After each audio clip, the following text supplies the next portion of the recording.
Salam saudara yang dikasihi Tuhan, mari kita tunduk kepala kita berdoa. Bapa kami dalam surga, Bapa yang baik yang kami kenal di dalam nama Tuhan Yesus, Engkau yang memberikan damai sejahtera, keselamatan kekal kepada kami.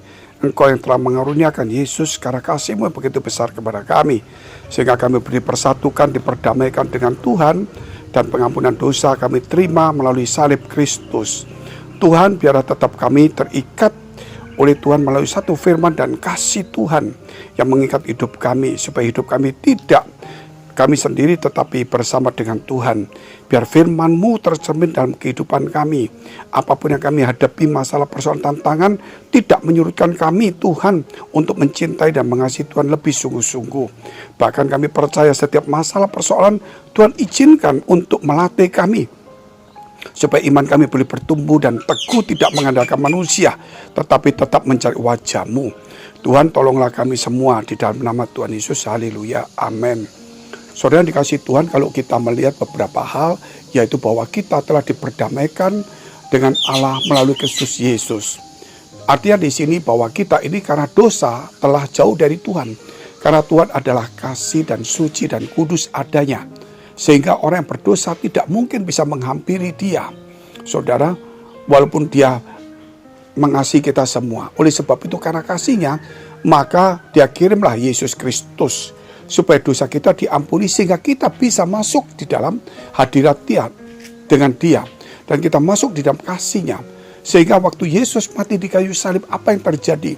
Gempa bumi, langit menjadi gelap, dan saudara melihat apa yang terjadi juga, yaitu tirai bait suci yang memisahkan antara ruang Maha Kudus dengan ruang kudus itu terbelah. Jadi artinya di sini dulu orang setiap tahun satu kali masuk, hanya satu kepala imam saja. Tetapi dengan kematian Yesus, saudara, itu imamat. Artinya keimaman kita tidak lagi perantara orang, tetapi kita bisa berjumpa dengan Tuhan melalui darah dan salib Kristus. Sebab itu jangan sampai saudara tidak percaya dengan kematian dan kebangkitan Yesus. Banyak orang percaya Yesus, saudara, tetapi tidak sebagai Tuhan. Banyak orang percaya Yesus hanya sebagai nabi. Banyak orang percaya Yesus, saudara, namun dia tidak percaya Yesus itu mati bagi dosa kita. Banyak orang percaya Yesus, saudara, dia percaya dia mati, tapi dia tidak percaya kalau Yesus bangkit.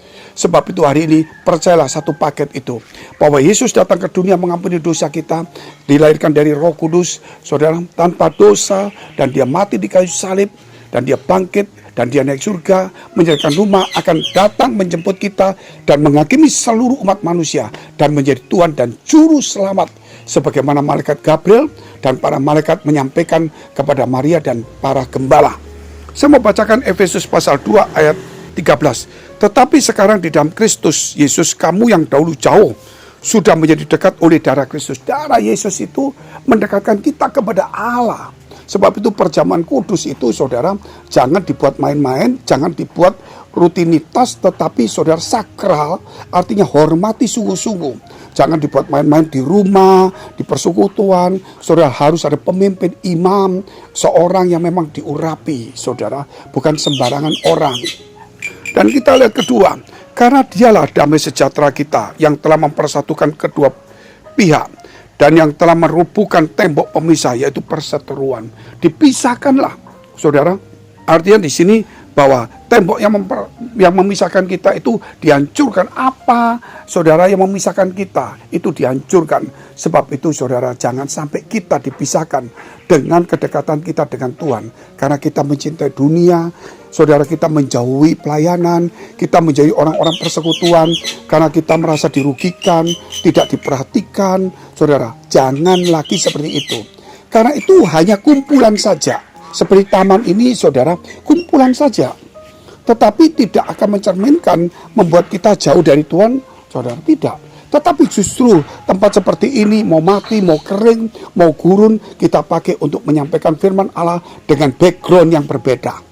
Demikian di gereja itu menjadi satu background. Teman kita ada yang nakal, ada yang menipu, ada yang baik, kurang memperhatikan. Itu anggap aja background, tapi kita tetap memuliakan Tuhan.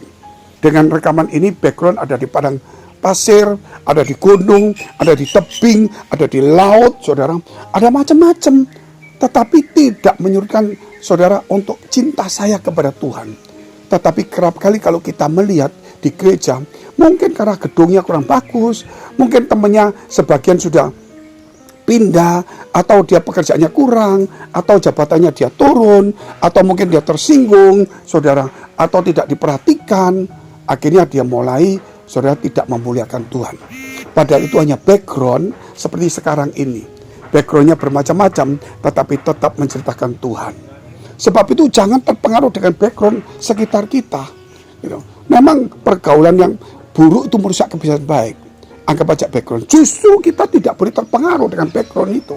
Kita harus mempengaruhi background yang begini untuk memuliakan Tuhan.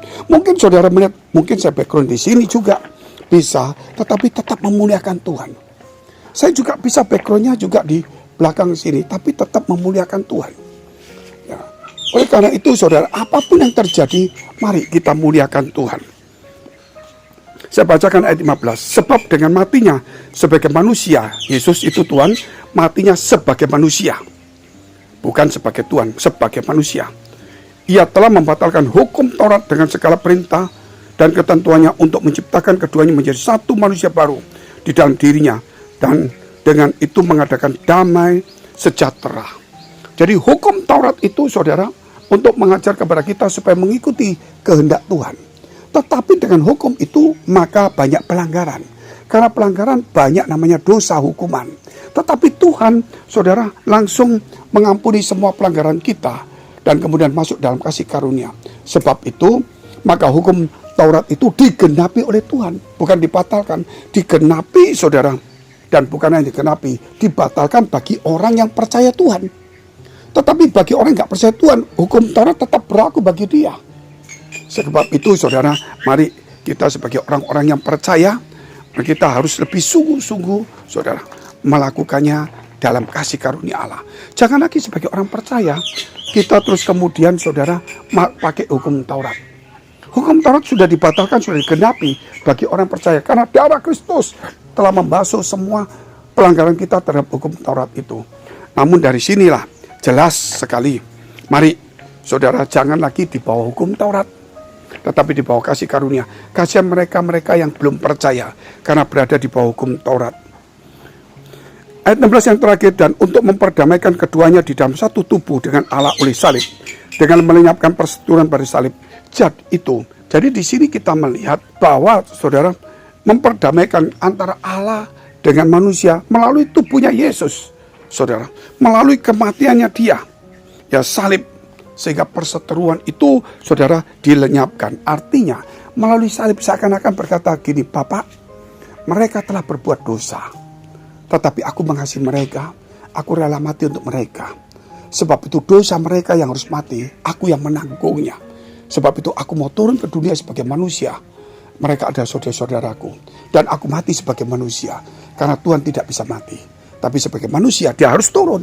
Kalau dia turun sebagai Tuhan, ya tidak mati, omong kosong, saudara. Maka dia sebagai manusia lemah, capek, tapi punya kuasa, punya kasih. Dan dia mati, maka dia bangkit menjadi Tuhan dalam hidup kita, kembali kepada sisi surga. Seakan-akan dosa ini oleh Bapak sudah aku tebus semuanya dengan kematianku. Semua yang percaya mendapatkan bagian dari darahku. Sehingga Allah Bapa melihat kita, bukan melihat darah kita yang penuh dengan dosa, tapi dia melihat darah anaknya Yesus Kristus yang ada pada kita. Haleluya. Mari kita tunduk kepala kita berdoa. Bagi saudara yang punya pergumulan masalah, persoalan, tantangan, pekerjaan rumah tangga, kesehatan, studi, karir, maupun keuangan, dekapkan kedua tanganmu di dadamu. Yakinlah kuasa Tuhan itu tetap ada dulu, sekarang, dan selamanya, tidak pernah berubah. Kasihnya demikian. Dan nama Tuhan di atas segala nama. Sebab itu, tumbangkan tanganmu bagian yang sakit. Percayalah, oleh imanmu engkau akan disembuhkan menjadi dewasa. Jangan lagi saudara mengandalkan iman orang lain, pergi ke tempat lain, pergi ke teman kita, pergi ke pemimpin rohani untuk didoakan. Itu bisa. Tetapi imanmu itu yang menyembuhkan engkau. Sumber mujizat kesembuhan ada di dalam imanmu. Sehingga saudara Yesus berkata, jadilah sembuh. Ya, imanmu telah menyelamatkan engkau. Ingat itu saudara. Mari kita berdoa. Terima kasih Tuhan, sembuhkan kami, pulihkan dalam nama Yesus, biar iman kami menyembuhkan kami. Engkau mengurapi iman kami, memperteguh kami. Engkau memulihkan, memberkati, mengurapi kami semua, memberikan hikmat dan jalan keluar. Di dalam nama Tuhan Yesus, haleluya, amin. Jika saudara masih membutuhkan pelayanan doa dan konseling, silakan hubungi nomor tertera di bawah ini. Tuhan Yesus memberkati.